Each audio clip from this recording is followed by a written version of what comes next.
Good evening to all of you dear students. And आज हमारा session छोटा सा सिलेबस के डिस्कशन पर होने वाला है। क्लास 10th के वो छात्र जो अब की बार 2023-24 में बोर्ड का एग्ज़ाम देने जा रहे हैं अभी हाल ही में, तो जो भी नए छात्र हैं अब की बार अगर मैं बात करूँ अपने सिलेबस का, तो क्लास 10th का जो लेटेस्ट सिलेबस यूपी एमएसपी के ऑफिशियल वेबसाइट पर अपलोड की गई है, मतलब हद है यार, क्या बताऊं।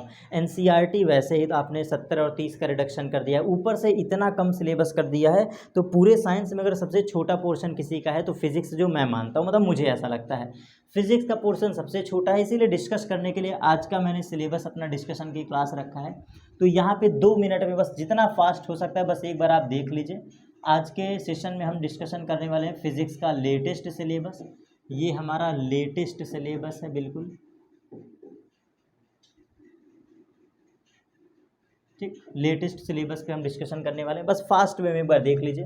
तो पहला टॉपिक आपका परावर्तन है, जिसमें हम लोग डीपली में देखो ये परावर्तन के बारे में पढ़ेंगे। गोली दर्पण थोड़ा डिटेल में पढ़ाऊंगा, क्या होता है गोली दर्पण, अवतल दर्पण क्या होता है, उत्तल दर्पण क्या होता है। फिर इमेज फॉर्मेशन पढ़ना है, प्रतिबिंब का बनना, वक्रता केंद्र परिभाषा है, मुख्य अक्ष परिभाषा है, मुख्य फोकस परिभाषा है, फोकस दूरी परिभाषा है, दर्पण सूत्र का निगमन नहीं पढ़ना है तो फार्मूला है, और आवर्धन भी हमारा फार्मूला है। इतना टॉपिक हमें पढ़ना है। बात करें फिर इसके just after this refraction topic, ये देखिए अपवर्तन, अपवर्तन का टॉपिक।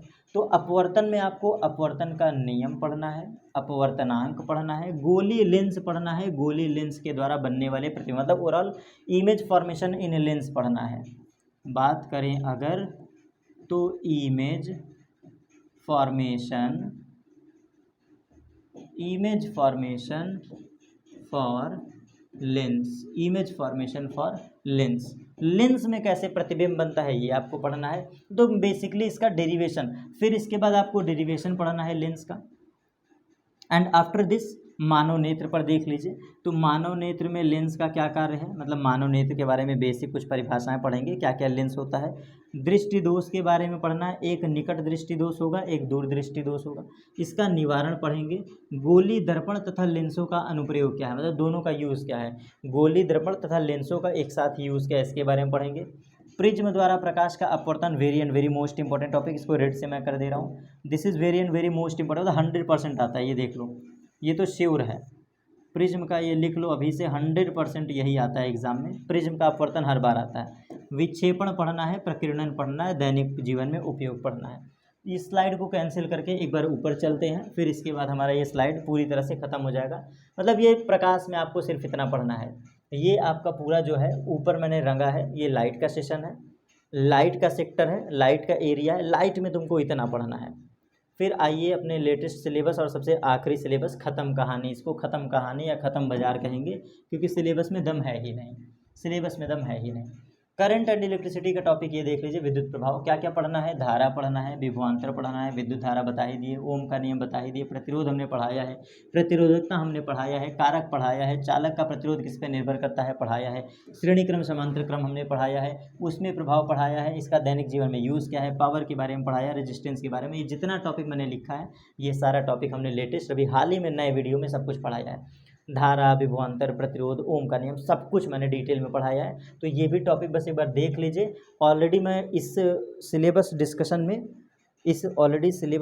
में पूरे चैप्टर का लिंक मैं आपको प्रोवाइड करवा दूंगा, जहाँ पे मैंने करंट एंड इलेक्ट्रिसिटी पढ़ाया है। सीक्वेंस वाइज 6 वीडियो हैं, 6 वीडियोज़ को देख लीजिए, टॉपिक हमारा समाप्त। और यहाँ पे सबसे बड़ी खुशखबरी है कि विद्युत चुंबकीय प्रेरण को पूरी तरह से हटा दिया गया है, मतलब फैराडेज लॉज को, जहाँ पे मेरे काम का नियम है वहाँ पे लिखता हूँ, फैराडेज लॉ को पूरी तरह से हटा दिया गया है।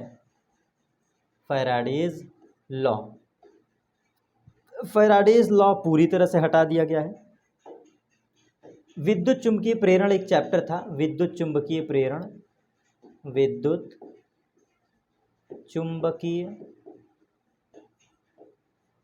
प्रेरण एक चैप्टर है हमारा, इलेक्ट्रोमैग्नेटिक इंडक्शन, ये पूरी तरह से हटा दिया गया। पिछले बार का सिलेबस देखिए था सिलेबस में, तो ये बहुत ही बड़ी खुशखबरी है कि कम से कम आपसे ये सिलेबस हटा दिया गया है। इसके वजह से फिजिक्स और आसान हो गई है। बात करते हैं अपने सबसे लास्ट टॉपिक पे, तो ये हमारा मैग्नेटिज्म है, सबसे आखिरी टॉपिक। ये हमारा बेसिकली क्या है, मैग्नेटिज्म है।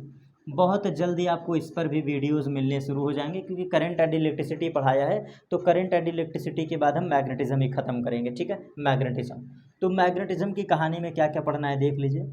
चुंबकीय क्षेत्र पढ़ना है, चुंबकीय क्षेत्र रेखाओं की विशेषता पढ़ना है, धारावाही चालक के कारण चुंबकीय क्षेत्र क्या होता है, जिसको हम लोग बायो सेवर्ट का नियम भी कहते हैं। ये जो लिखा है ना, एक बार क्लीन करके दिखा दूं, एक बार क्लीन करके दिखा दूं, ये देखिए, एक बार क्लीन करके देख लीजिए, बड़ा इंपॉर्टेंट टॉपिक है इसीलिए मैं इसको अंडरलाइन कर रहा हूँ। ये जो टर्म लिखा है ना, किसी विद्युत धारावाही चालक के कारण चुंबकीय क्षेत्र, ये पूरी तरह से बायो सेवर्ट का नियम है, इसलिए इसी को हम लोग बायो सेवर्ट का नियम कहते हैं। बहुत सारे बच्चे कंफ्यूज रहते हैं। ये जो लिखा है किसी विद्युत धारावाही चालक के कारण चुंबकीय क्षेत्र, इसी को हम लोग कहते हैं बायो सेवर्ट का नियम, बायो सेवर्ट का नियम, बायो सेवर्ट का नियम, ठीक है। तो ये हमारा बायो सेवर्ट का नियम है, पढ़ना है बिल्कुल। इसके बाद परिनालिका में प्रवाहित धारा के बारे कारण चुंबकीय क्षेत्र पढ़ना है, मतलब जब परिनालिका में धारा प्रवाहित करते हैं तो कैसा चुंबकीय क्षेत्र बनता है डिटेल में।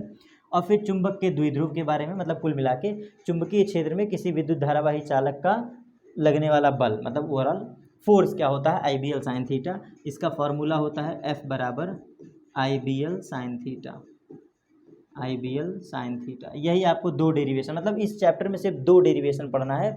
एक चुंबकीय क्षेत्र में किसी विद्युत धारावाही चालक पर लगने वाला बल, ये वाला, और फ्लेमिंग के बाएं हाथ का नियम, दाएं हाथ का नियम, घरेलू परिपथ, विद्युत परिपथ, ये सब बेसिक कॉन्सेप्ट यहाँ पे खत्म। मतलब सोचो कितना आसान फिजिक्स में है। मैं अगर कहूँ तो ओवरऑल 20 दिन की फिजिक्स है।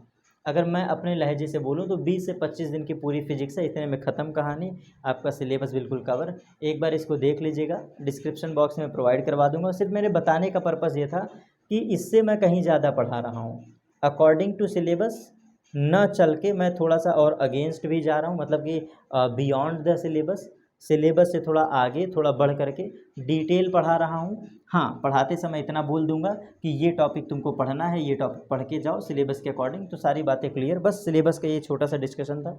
आज की वीडियो को यहीं पर रोकते हैं।